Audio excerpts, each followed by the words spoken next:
Indo British advanced pain clinic నొప్పి మాయం surgery దూరం ఫర్ అపాయింట్మెంట్స్ 9155515563. అందరికీ నమస్కారం. నేను Swaroop Potlapalli. Welcome to iDream. సెలబ్రిటీలే లక్ష్యం, మోసం చేయడమే అతని నైజం.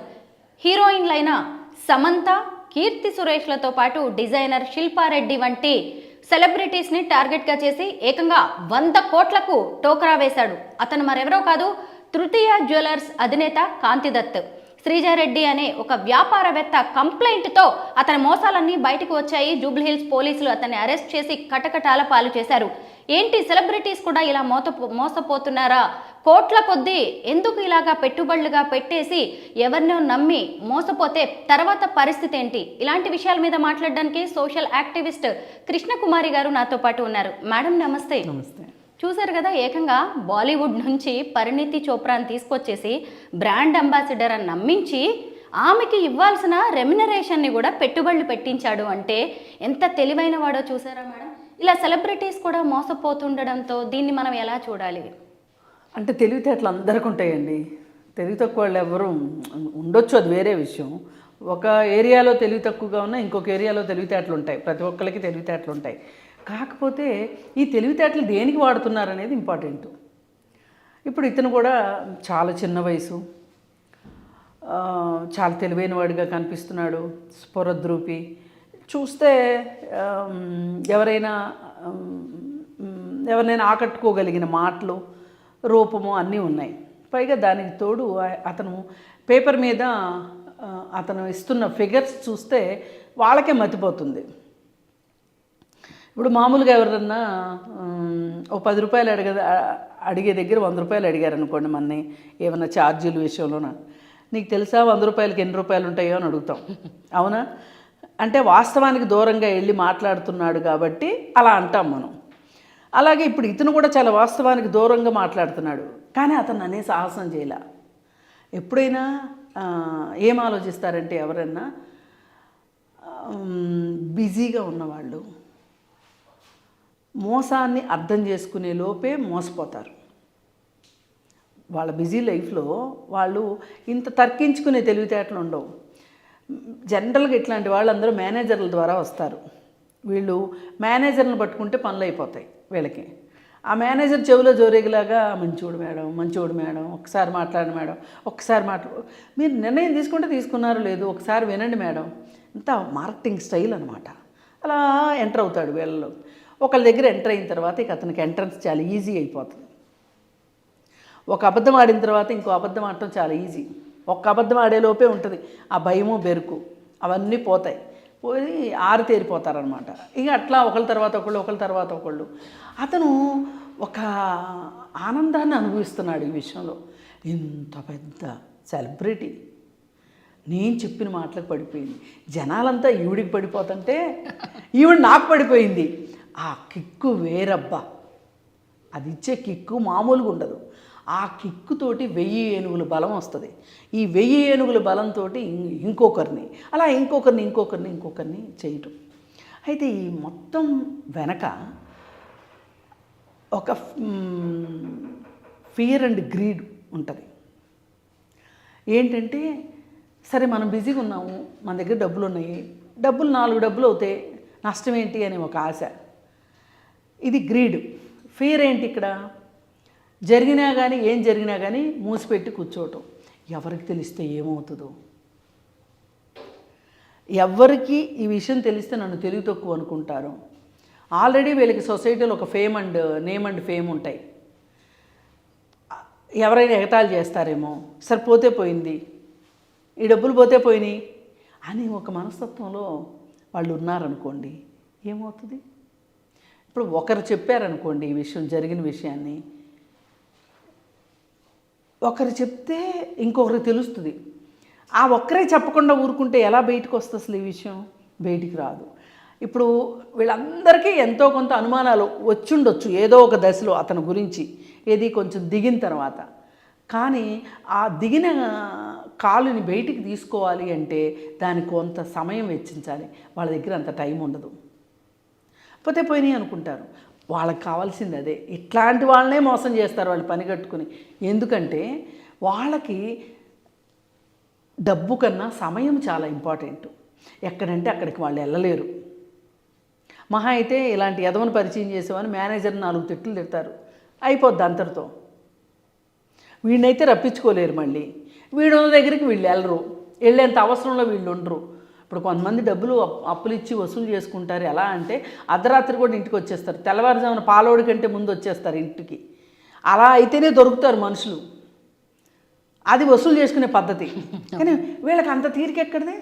అసలు ముందు మోసపోయామని తెలిసిందో లేదో మేడం ఇంతవరకు కూడా. ఎందుకంటే ఇంతవరకు వాళ్ళు బయటకు వచ్చి ఒక స్టేట్మెంట్ కానీ కంప్లైంట్ ఇవ్వడం కానీ ఇలాంటివి చెయ్యట్లేదు. ఒకవేళ తెలిసినా కానీ నవ్వుల పాలవుతామేమో, పరువు పోతుందేమోనని సెలబ్రిటీస్ ఇంకా ఎక్కువ ఆలోచిస్తారు. పైగా ఈ సెలబ్రిటీస్ దగ్గరికి ఏం చేస్తారంటే ఒకళ్ళు ఒప్పుకున్నారని ఇంకొకళ్ళకి చెప్తారు. ఆమె ఒప్పుకుంది అంటే ఎంతో కొంత వాస్తవం అయ్యి ఉంటుందిలే, అందుకే ఆమె ఒప్పుకుంది, సరే నేను ఒప్పుకుందాం అనుకుంటారు. ఈ మార్కెటింగ్లో కూడా స్టైల్ అదే. ఇప్పుడు ఈ ప్లాట్లు అమ్మే వాళ్ళు ఎలా ఉంటారంటే, నాకు కూడా తెలుసు అనుభవమే. ఇప్పుడు వాళ్ళు తీసుకున్నారు, వాళ్ళకి తెలిసిన గ్రూపులో ఒకళ్ళు తీసుకున్నారు అని చెప్తారు. వాళ్ళిద్దరు మాట్లాడుకోరులేని వీళ్ళు అనుకుంటారు. మాట్లాడుకుంటేనే కదా బండారం బయటపడేది. మాట్లాడుకున్నంతసేపు ఏంటి, వాళ్ళు తీసుకున్నారు అంటే మనం కూడా తీసుకుందాం అనుకుంటారు. ఇట్లా నడుస్తూ ఉంటాయి అన్నమాట ఇవి.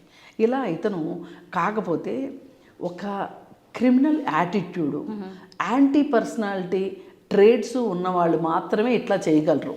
వీళ్ళకి భయం ఉండదు, ఏ మాట అయినా మాట్లాడగలుగుతారు.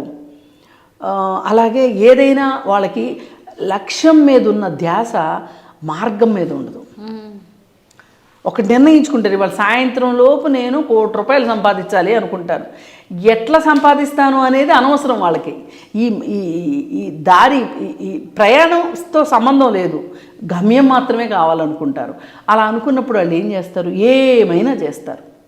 తిమ్మిని బమ్మిని చేస్తారు, భూమి ఆకాశం ఏకం చేస్తారు, అబద్ధాలు చెప్తారు, అవసరమైతే ఎవరైనా చంపుతారు, ఎవరిదన్నా లాక్కొచ్చుకుంటారు. వేదం సినిమా చూశారు కదా మీరు, దానిలో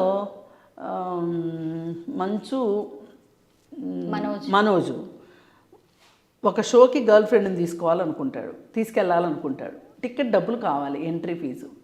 ఆ డబ్బుల కోసం ఎవరి దగ్గర తీసుకుంటాడు, కిడ్నీ ఆపరేషన్ చేయించుకుని కిడ్నీ అమ్ముకున్న అతని దగ్గర నుంచి డబ్బులు తీసుకెళ్తాడు. ఇది ఇతనికి అర్థమైనప్పుడు చాలా చెల్లించిపోతాడు, వెళ్ళి వాళ్ళ డబ్బులు వాళ్ళకి ఇస్తాడు. అలా ఎంతమంది ఉంటారు చెప్పండి? అలా ఎంతమంది ఉంటారు? ఆ సినిమాలో కాబట్టి ఒక మంచిగా నడవమని చెప్పారు కాబట్టి, అంటే ఒక మెసేజ్ ఓరియంటెడ్ పిక్చర్ కాబట్టి అలా చూపించారు. కానీ నిజ జీవితంలో మెసేజ్లతో ఎవరికి కావాలండి? మనం అనుకున్నది అయిందా లేదా అదే కావాలి. ఇతనికి ఆ సినిమాలో క్యారెక్టర్కి ఏమి చేసే వరకు, చెడు పని చేసే వరకు ఏమీ తేడా లేదు. కానీ పరివర్తన విషయంకి వచ్చేసరికి, ఆలోచన విషయంకి వచ్చేసరికి అతను సినిమా కాబట్టి అలా ప్రవర్తించాడు, ఇతను నిజ జీవితం కాబట్టి ఇలా ప్రవర్తించాడు. మేడం మళ్ళీ మీరు ఇక్కడ ఇంకొక విషయాన్ని గమనించాలి. ఇక్కడ ఇతని చేతుల్లో మోసపోయింది, ఇతను టార్గెట్ చేసింది కూడా సెలబ్రిటీ విమెన్నే. సమంత, తర్వాత కీర్తి సురేష్, డిజైనర్ శిల్పారెడ్డి, ఇక్కడ చూస్తే పరిణీతి చోప్రా, ఆ తర్వాత శ్రీజారెడ్డి. వీళ్ళందరూ కూడా విమెన్ విపరీతంగా బిజీగా ఉండేవాళ్ళు, తమ వెనక ఏం జరుగుతుందో కూడా తెలుసుకోలేని వాళ్ళు. సో వీళ్ళనే టార్గెట్ చేశారు, ఎందుకంటే వాళ్ళ బిజీ లైఫ్ను కూడా ఇతను మంచిగా స్టడీ చేశాడు. అయితే ఇలాంటివి చాలా జరుగుతూనే ఉండొచ్చు ఇండస్ట్రీలో. మన దాకా వైట్ కాలర్ నేరాలు బోలెడు జరుగుతాయి. పైగా వీళ్ళకి జైళ్ళల్లో కూడా రాజభోగాలు ఉంటాయి, డబ్బులు ఉంటాయి కదా. శిల్పారెడ్డి బయటకు వచ్చి మాట్లాడింది, ఎవరో మాట్లాడలే. బయటకు వచ్చి శిల్పారెడ్డి మాత్రమే మాట్లాడింది, ఒక ఇంటర్వ్యూ ఇచ్చింది. నాకేమీ సంబంధం లేదు, పైగా ఇతను ఇట్లాంటి పనులు చేస్తున్నాడని నాకు తెలిసి నేను ఆ కంపెనీలో నాకున్న వాటా ఏదైతే ఉందో దాన్ని నేను వదులుకున్నాను, కంపెనీకి నాకు సంబంధం లేదని చెప్పి నేను రాసి ఇచ్చేసేసాను అని చెప్పింది.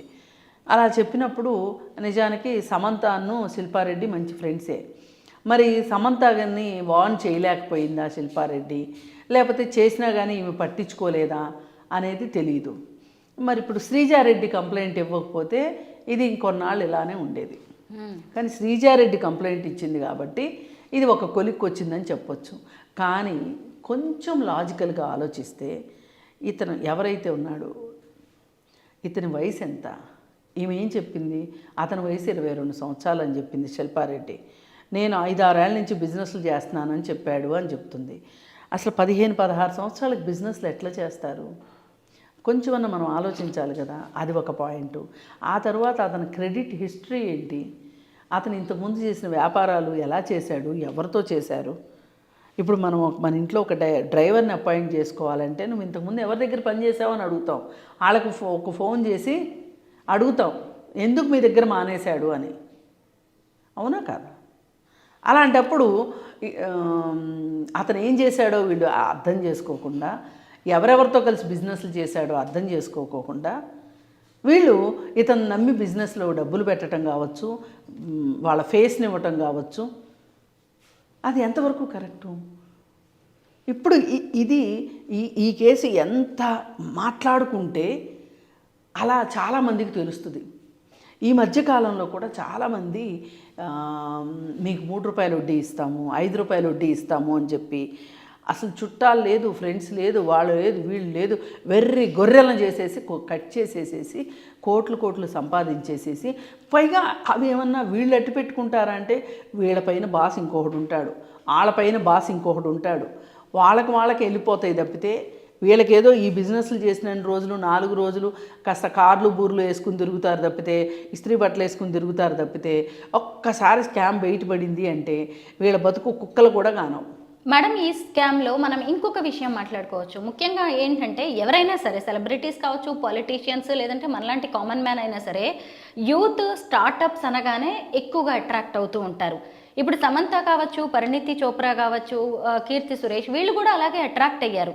ముఖ్యంగా ఏంటంటే వీళ్ళకి చేతి నిండా డబ్బు ఉంటుంది, ఎక్కడ ఇన్వెస్ట్ చేయాలో తెలియదు, ఏ బిజినెస్లో పెట్టాలో తెలియదు, ఎవరిని నమ్మాలో తెలియదు. కాబట్టి ఇలా ఇతను రాగానే కాంతి దత్తని నమ్మేశారు వీళ్ళు. అంటే ఇప్పుడు మహిళ మీరు సంపాదిస్తారు. ఇప్పుడు ఇంత చిన్న పిల్లాడు, ఇప్పుడు సమంత డబ్బులు సంపాదించిందంటే సినిమాలో యాక్ట్ చేసి డబ్బులు సంపాదించింది. ఇప్పుడు మీకు నెల జీతం వస్తుందంటే మీరు ఇక్కడ పని చేస్తుంటే జీతం వస్తుంది కానీ లేతే లేదు. ఇట్లా ప్రతి వాళ్ళకి వాళ్ళు చేసే పనులను బట్టి వాళ్ళకి డబ్బులు వచ్చే అవకాశం ఉంటుంది. ఈ కాంతి దత్ అనే పిల్లవాడు 22 ఏళ్ల పిల్లాడు ఎలా సంపాదిస్తున్నాడు, ఇతని వెనకున్న వ్యాపార సామ్రాజ్యం ఏంటి, ఇతను ఎవరి తాలూకు మనిషి అనేదైనా సరే కొంచెం అంటే కొంచెమైనా కోట్లు పెట్టేటప్పుడు ఆలోచించాలి కదా. ముఖ్యంగా ఇప్పుడు వీళ్ళనే చూసుకొని మనలాంటి వాళ్ళని కూడా జాగ్రత్త పడాలి మేడం. ఎందుకంటే కామన్ విమెన్ కావచ్చు, గృహిణులు చాలా ఎక్కడంటే అక్కడ పాపం నమ్మి ఇన్వెస్ట్ చేస్తూ ఉంటారు. నేను ఇందా చెప్పింది అదే. ఇప్పుడు ఇట్లా కోట్లు దండుకొని ఇంకెవరికో ఇస్తారు, కానీ వీళ్ళు ఈ చుట్టాల మధ్యలో పరువు పోగొట్టుకొని తలెత్తుకోలేక ఒక మధ్యతరగతి మొహమాటం ఒకటి ఉంటుంది. దాన్ని వాళ్ళు ఏం చేసుకోవాలో అర్థం కాదు. ఇప్పుడు ఇతను ఉన్నాడు, ఈ రాష్ట్రం కాబట్టి ఇంకో రాష్ట్రం వెళ్తాడు, లేదు అనుకుంటే ఇంకొక దేశం వెళ్ళి బిజినెస్లు చేస్తాడు. ఈ కేసులు ఇలా ఉన్నా సరే ఈ పాటికి దేశాలు దాటించుంటాడు డబ్బులు అతను తెలివితేటలకి. నాకు అర్థమైనంత వరకు అతను చాలా క్రిమినల్ మైండ్ ఉంది అతని దగ్గర.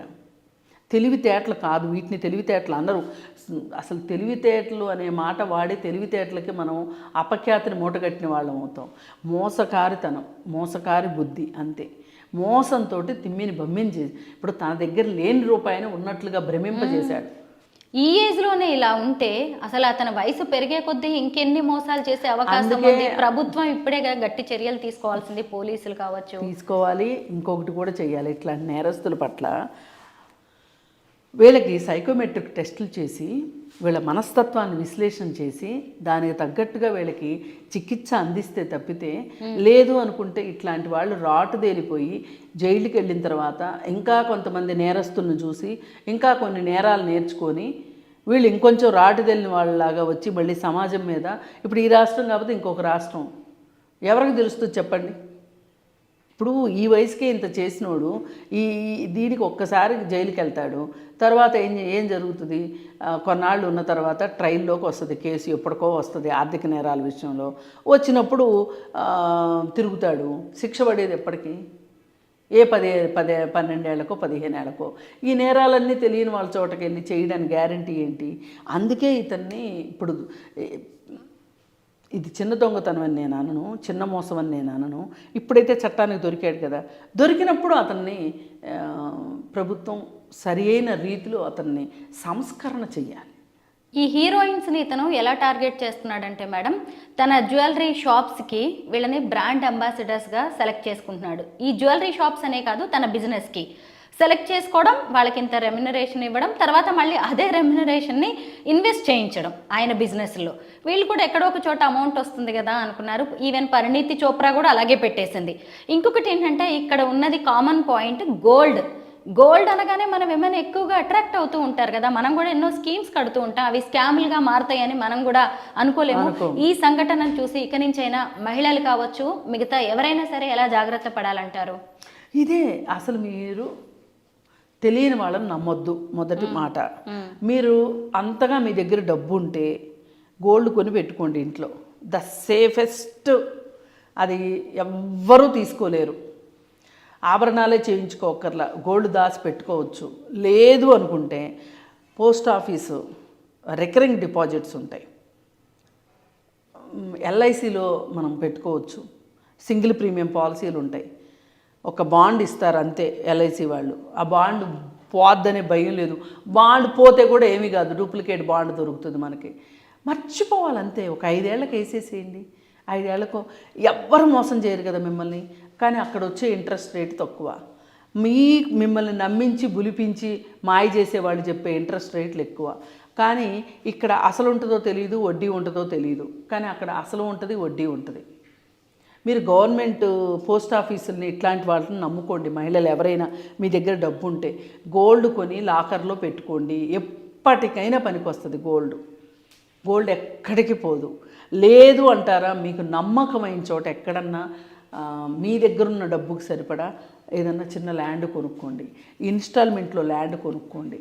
ఇలా చెయ్యండి తప్పితే ఎవరిని నమ్మి ఈరోజు 5 రూపాయలు ఇస్తే కూడా 5 పైసలైనా సరే తిరిగి వస్తాయి అనే నమ్మకం అయితే ఈరోజు లేదు. 5 పైసలకి ఇవాళ లోకంలో చలామణిలో ఎట్లా అయితే చలామణిలో లేదో, విలువ లేదో, మీరు ఎవరి చేతికైనా డబ్బులు ఇస్తే కూడా అంతే.